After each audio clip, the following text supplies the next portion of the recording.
waaqayyo akkana jedha mul'ata Yohaannis boqonnaa 21 lakkoofsa 1 irraa kaasee isa jiru waqna dubbisa kana booddee ani bantii waaqaa haaraa fi lafa haaraa nan arge bantii waaqaa inni duraa lafti inni duraas darbaniiru galaannis deebi'ee hin argamu Yerusaalem mandarri qulqullittiin ishiin haaraan waaqayyo biraa bantii waaqaa keessa akka misirroo dhirsa ishiitiif kuulamteetti qophooftee otoo gadi buutuu nan arge yommuu sani sagalee guddaa tokko nan dhagaye innis teessoo sana biraa kunoo iddoo waaqayyo buufatu namoota gidduudha inni isin bira buufachuuf jira isinis saba isaa ta'uuf jiru waaqayyo ofii isaa isaan wajjin jiraachuuf jira waaqayyo isaanis ta'uuf jira inni imimmaan hundumaa ija isaaniitti yaqa amin jedha dabalaat wanta dura darbeef eega duuni deebi'ee hin argamu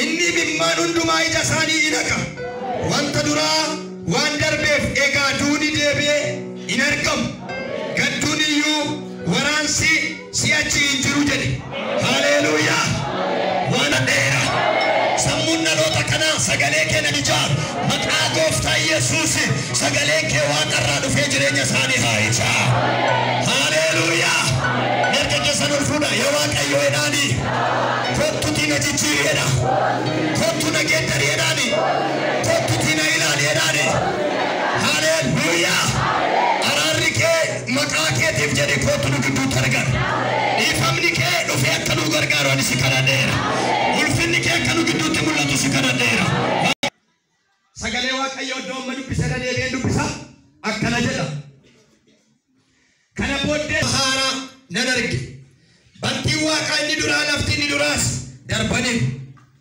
galaannis deebi'ee hin argamu Yerusaalem mandarri qulqullittiin ishiin haaraa waaqayyo biraa bantii waaqaa keessaa akka misirroo dhirsa ishiitiif kuulamteetti qophooftee otoo gadi buutuu nan arge yommuu sani sagalee guddaa tokko nan dhagaye innis teessoo sana biraa kunoo iddoo waaqayyo buufatu namoota gidduudha iddoo waaqayyo buufatu eessa gidduudha namoota gidduudha jedhu nan dhagaye jedha galanni waaqayyoodhaaf haa ta'u sagalee akkasii irrattan dubbachuu barbaada jireenya ulfina qabeessa jiraachuuf qophaa'e jireenya akkamii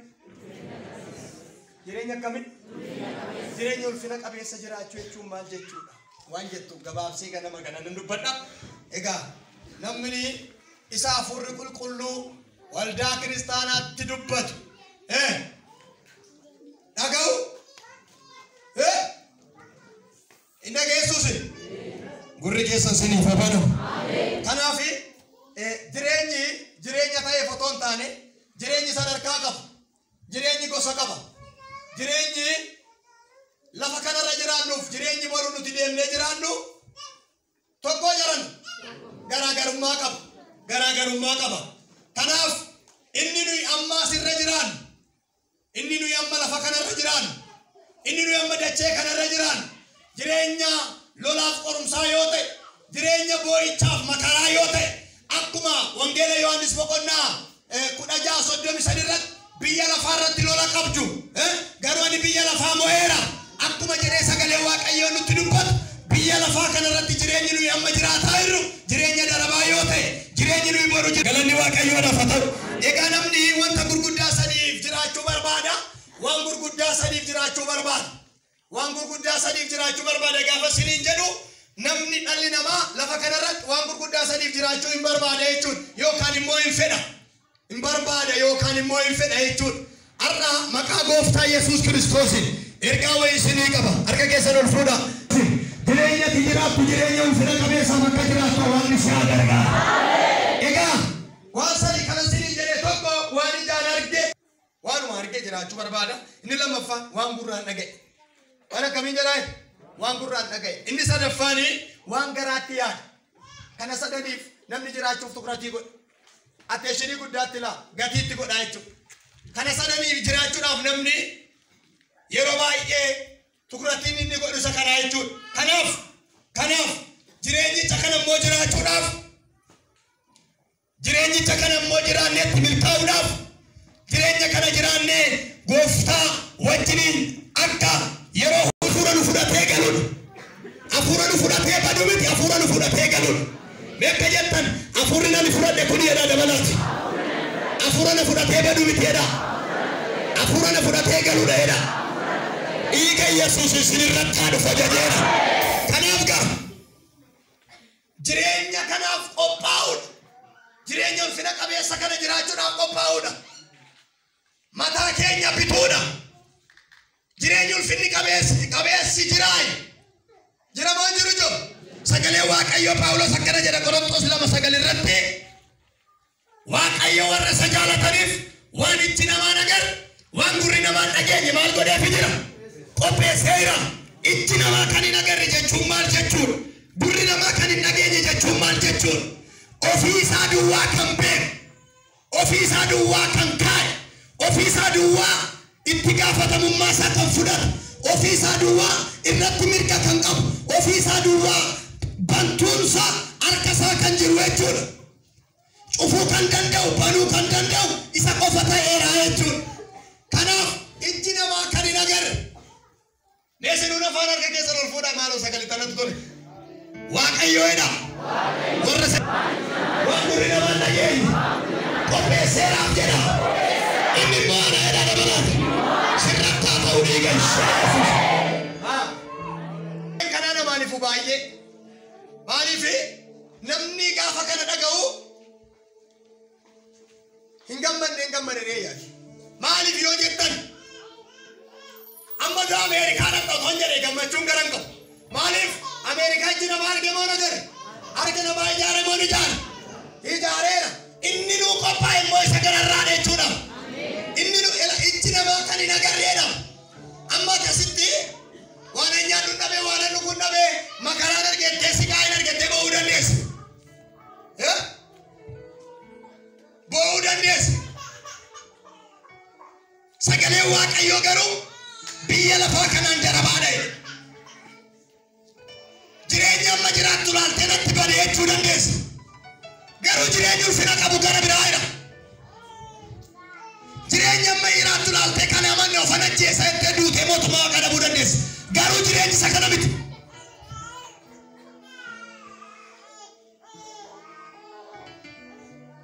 Waan ijji namaan argine jedhe.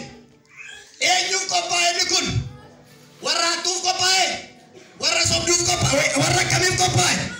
Warra Waaqayyoon jaalataniif. Waaqayyoon jaalachuun sin jaaladha gooftaa jechuudha. Akkana jedha sagalee Waaqayyoo. Wangeela Maatiyos 7:21 yaa abbaa jechuun mootummaa abbaa kootti galtu otoo hin taane nama jaalala abbaa koo isa waaqarraa raawwatee jedhe. Waaqayyoon jaalachuun namni gaafa nama jaalatu nama iyyuu ajajama. Miti joo namuma kabajan tokkoofuu ajajamu. Yoo na jaalattan abboommota koo eegduudha. Maal gootu? Yoo na jaalattan birrii naa kaffalaan jedhe. Yoo na jaalattan mana naa ijaaraan jedhe. Yoo na jaalattan makiinaa naa bitaan jedhe. Yoo na jaalattan maal koo eegdu? Irra fe'ee sabi kun maal jettan? Mee warra abboommii Waaqayyoo eegu Waaqayyoo si eegsisu sin taagalata. Yoo na jaaladhaa sin faarfadhaa sin lallabaa duwwaadhaan miti. Yoo na jaalattan abboommii Waaqayyoo isa kami? Ilmi Waaqayyoo aarsaa dhiyeessinu kanarra Waaqayyoo mataa keenyaan dhuunfaan waan nurraa barbaadu, waan nurraa kajeelu, waan nurraa fudhatu qaba. Sini galaayira waaqni nama tokkorraa waa barbaadu qaba. Namuma tokkorraa waan irraa urgeeffatu, waan irraa fudhatu qaba. Abboommiin kenname kun kan waldaa kiristaanaa qofa doon taane nama dhuunfaadha eenyummaa namaatti kan laatame. Yoo na jaalattan abboommii koo eegdu.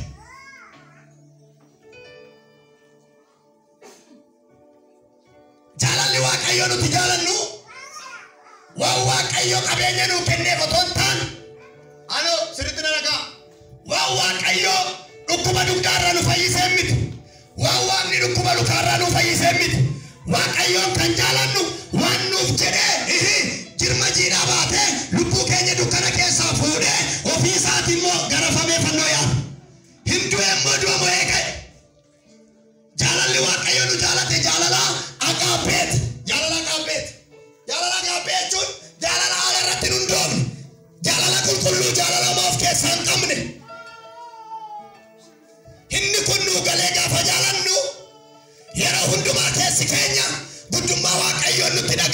jechaadha. Jaalalli Waaqayyoo nu jaalate jaalala namarraa ergifame miti. Jaalala abbootarraa dhufe miti. Jaalala hiriyaarraa dhufe miti. Jaalalli Waaqayyoo kophaadha. Mee isiniyyuu jaalalli Waaqayyoo kophaadha jedhaaka. Akka inni si jaalate beektaa? Waa tokko isinitti hima. Waa'ee jaalala kanaa baay'ee dubbachuun barbaadu. Inni sagantaa mataa isaa qaba waan ta'eef keessa lixu. Garuu namni nama jaalatee siifan du'a jechuun danda'a. Amma du'aatti hin deemu garuu du'u. Maalan jedhaa jira? Namni si jaalatu tokko amma du'aatti si wajjin hin dhaabbata garuu si hin du'u. Maal daqiiqaa muraasa qaba. Amma du'aatti si duukaa hin tarkaanfata garuu si hin du'u. Ilmi Waaqayyoo garuu jaalala qulqulluuf jaalala mudaa hin qabne jaalala ameen ameen ameen jaalala alarratti hin hundoofne ilmi abbaa jaalata hin jaalatamoo jaalatu abbaan ilma hin jaalata ilmi immoo abbaa jaalata.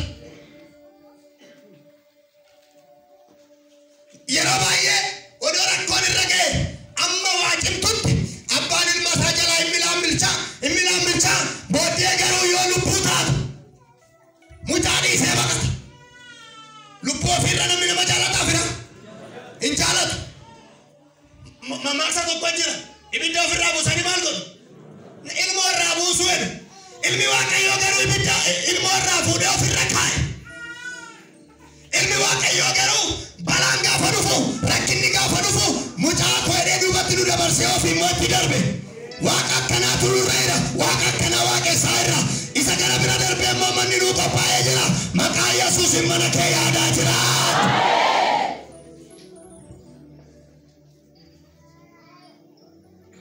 Namni gaa waan arge waan dhagaye waan garaatti yaadee jiraachuu fedha. Kottaamee waa isinitti hima. Kottaamee akkuma Oromaa sanatti waa biraa nu dubbannu. Biyya qabna dhaala qabna. Jireenya ulfina qabeessa jiraachuun asitti salphachuu dandeessa baruu garuu ulfinni jira. Asitti jibbamuu dandeessa baruu garuu kabaji jira.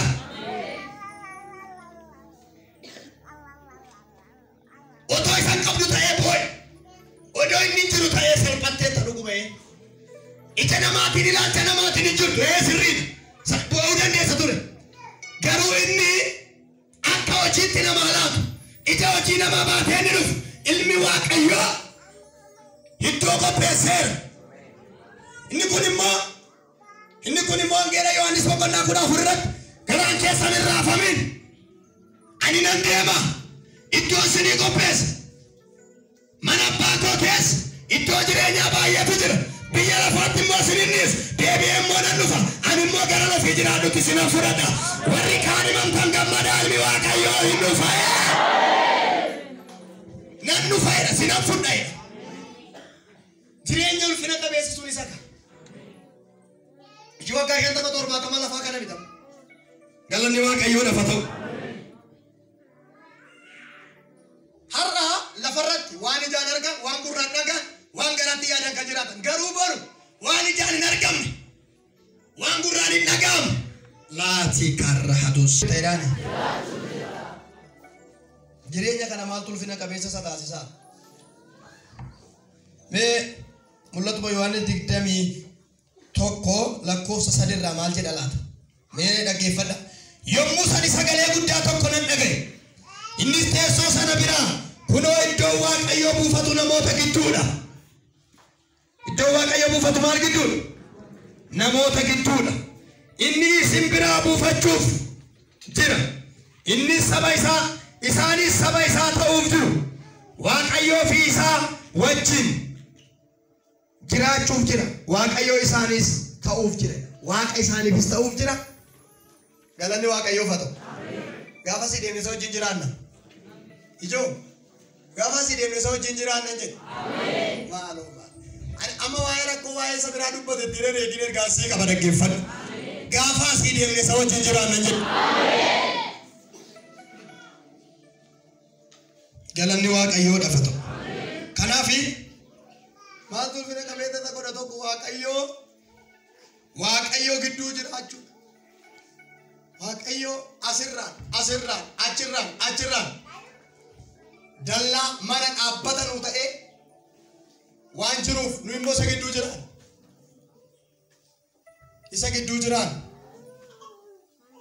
gaaf sanaatiin baranne ati baratte atin beektu atin beektan jiru ati guddaa ati xinnaa ati hin baratte ati hin baranne ati birrii qabda ati birrii qabdu ni jiru waan sinitti mammoo mucaa kee fudduu deebii intala kee fudduu deebii abbaa manaa kee fudduu deebii haadha manaa kee fudduu deebii ni jiru akka hojii keetti deemtu warri fannoo gooftaa jalatti kufta yeroo hundumaa gammadaa ammas irra deebi'ee jedha gammadaa wayyoo irra deebi'ee jedha gammadaa inni si abdachiifame amanamaadha deebi'ee dhufaa'ee yoo harka qabaat darga ol fuudhime ol fuudhan harka kee ol fuudhi ammayyuu siifan dabala ol fuudhi ol fuudhi dabale hafuurri si jiraachisa hafuurri mana kee si yaachisa har'a waaqarraa gangalatee dhufee sirratti lafaadhaa rakkoo si tuffachiisa jecha si tuffachiisa yeroo hundumaa fuuldura si laachisa irratti si jabalchiisa boru ulfina jira isa boru caala miju ulfina jiraan boru ulfina jira gittiin qabin har'a ija namaatiin tuffatamu har'a ija namaatiin gadi bu'u har'a harka namaatiin gad dhiibamu hin dandeessa rakkoon ta'u waa tokko na dinqa maa inni yoo jettan odoo gaarattis warra gurguddaa kophaa warra xixiqqaa kophaa warra barnoota gurguddaa qaban kophaa warra barnoota hin qabne kophaa teechisu ta'eessa kana salphan saba keenya keessa inni kaan hin baranne inni kaan qubaan farrama inni kaan harkaan farrama sila warri qubaan farraman hin galu hin galankaa kushiinaa hojjetu isaa sila itti reejoo ilmi waaqayyoo garuu hundumaaf mirga kenna namni natti amanu jireenya qaba ati guddaa xinnaa dhimma waggaa 50 amantee 20 amantee dhimma namni natti amane namni dhiiga koo dhuge Yesuus har'aa booda wayyoo hin deemne lafarraa naala qabna mana kee ijaan argee ajaajeera Yesuus rakkinni sitti nurgaa'e dhukkubni sitti nurgaa'e maalan taa'anis waan taatu waa qabbee maallaa waan sii wayyu waa qabbee maallaa wayya malli koo maali ana sii wayyaa dhuguma waan sinitti mu seetan yeroo tokko dhufee gaaffii dhiyeessan inni silayyuu deebiin qabu gaaffii malee seetan jedhaan deebiin qabu gaaffii malee gaaffii saamuu sirraa qollofeedha kana booda sagalee dhageessa kan kee asmitii fiiginaan jedhatta indaaqoon lafaa ati asi yoo birri qochoon deemu yoo barbaade bira gabu'ee safara ishii qubatee xiqqoo akkas jedhee asii haadhatee muka indaaqoon utaaltee karaan kun tasuma bataleetti asumatti hafti abbaan haftee haftu kan kee fiiginaan jedha kan koo fiiginaan jedha abduuna nam jiru mee warri gaara sinii jedhaa dubbiin amma waa'ee biyya alaa waa'ee keessaa waa'ee Ameerikaa jinaa kaa'e mana abbaa koo naan jedha warri jettan har'aa booda masirratti dhufeera kanaan boodaan kee dhumate maal sii wayi waaqa naa wayyata eessa laalaa mucaan kun waaqni si taaraara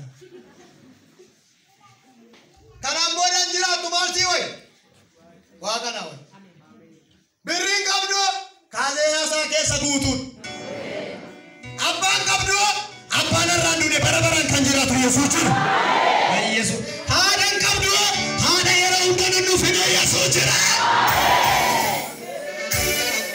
maal goota silaa ekeleen faasirraan darbani karaa namaa dhaqani karaa namaa akkas godhani karaa namaa baname karaa namaa ulaan banamee fi karaa namaa biyya san dhaqani maal fi wayyare isa looguun beenne isa namarra gararraa jiraatu ilma waaqayyoo naa wayyaa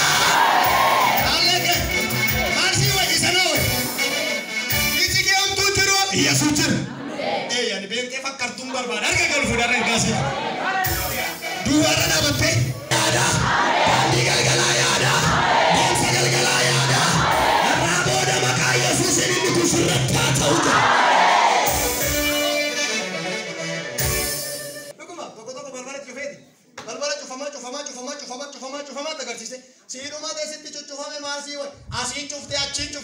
keetiin bana.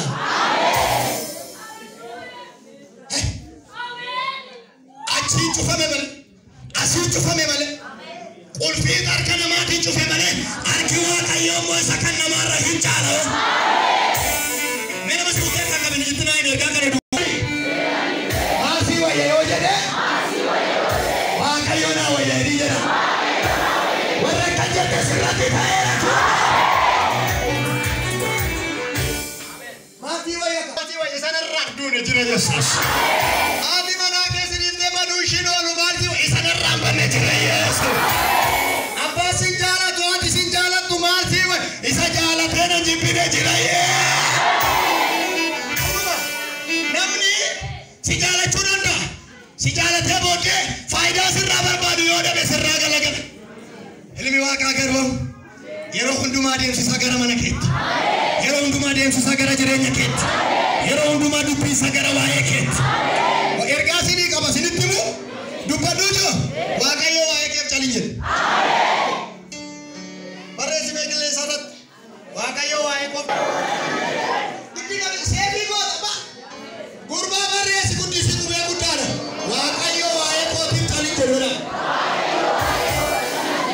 Warri barreeffatan har'aa booda chaappaatti sii godha.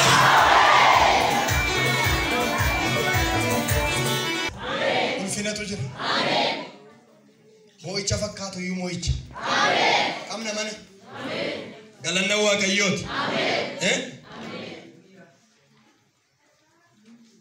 Kanaaf annan deema iddoon qopheessa mana abbaa koo keessa iddoo jireenyaa akkamtu jiru baay'ee iddoo jireenyaa baay'eetu jira. Jiraachuuf jirta. Jiraachuu warri duutamee du'eetuma ni sunis du'a bareetti. Foon du'uun numa du'a giddiin qabi. Hinduu tolee sitti raajataadhaan abbaa feeyyuu inni dogoggore. Namni hin du'a. Garuu foon hin du'uun dirqama. Lubbuun hin du'i. Salphinni isa kana. Lubbuun hin du'i. Irra fe'e. Lubbuun hin du'i.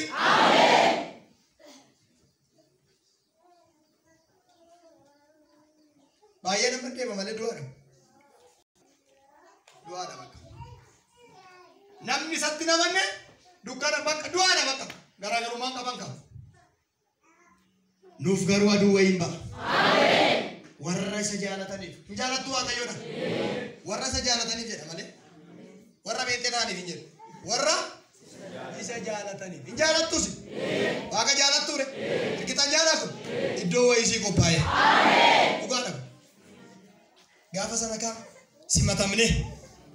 Annuguma yeroo baay'ee biyya haaraa oo magaalaa taate amma magaalaa haaraa namni maal sii wayii akkam taata maal sii wayii akkam sii gon maal abbaa ishee otoon biiroo kana jijjiirame maal abbaa ishee kana amannaa otoon biyya sanatti gale otoon akkas ta'edha filannoonsa biyyi lafa biyya lafaati biyya gidiraa biyya cinqii biyya lafaarratti lola qabdu jandurratti bichaa lola qabdu jenni biyya lafaa moo'eeti mitireejo lola jira inni iddoo lolli jirreessa nuun jedhe atamma waan asiif finnetti gale na boqotatte hin boqotu yoo biiroo jijjiirtes hin boqotu ittiin qabi achis waan ta'ee jira otoo amma mindaa ishee amma 5,000 irraa 10,000 galtees hin boqotu achis rakkoo jira dhuguma sitti ishee 10,000 irraa otoo 50 galtee hin boqotu achis rakkoo jira maa biyya lafaati hundi ishee wal qabatti biyya lafaa. Yoos deemtu lola argitaa wachi deemtu jibbaa argitaa wachi deemtu waa biraa argita hin jiru hin boqottu garuu inni ulfina qabeessi kanumtuutti hin buune Waaqayyo jedha warra isa jaalataniif qopheesseera. Atuun beeku anuun beeku biyyi wayii jiru. Namni beeka jedhaa jiru raajiin beeka jedhu tajaajilaan beeka jedhu waggeelaawwiin beeka jedhu eenyu beeka warri Waaqa beekattan.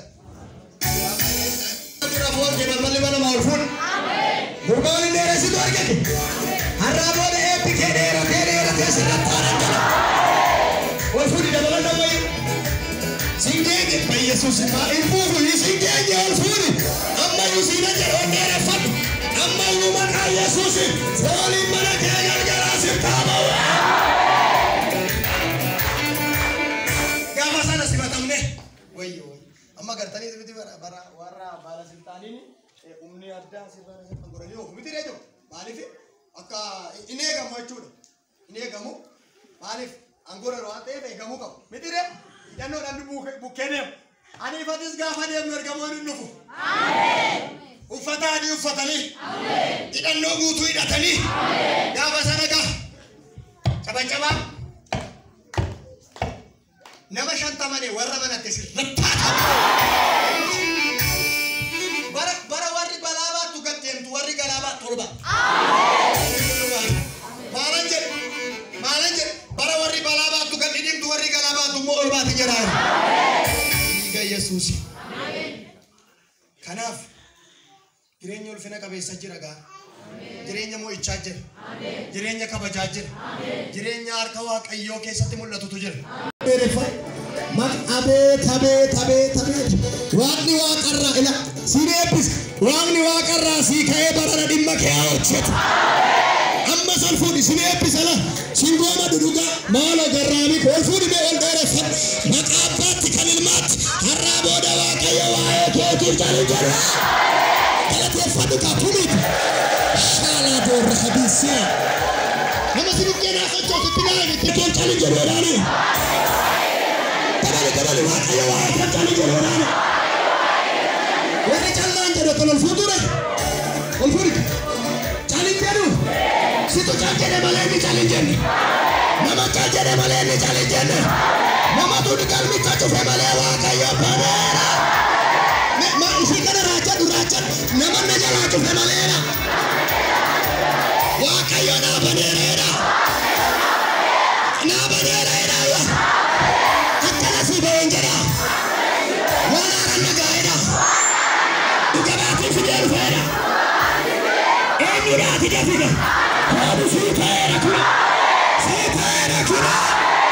kala ke fudu teru bisa Russia mamad rasutu hadisia rahadis sandan arkana macho kamala waqayo bane imaradu na bana mere kuna ya tuhan lar ratu satana mantasya dua miti kanke dua miti ke jira da jira dua miti kanke dua miti ke jira da jira diga dua miti kanke dua miti ko jira da jira dua miti ke dua miti kanke dua miti ko jira da jira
Get out!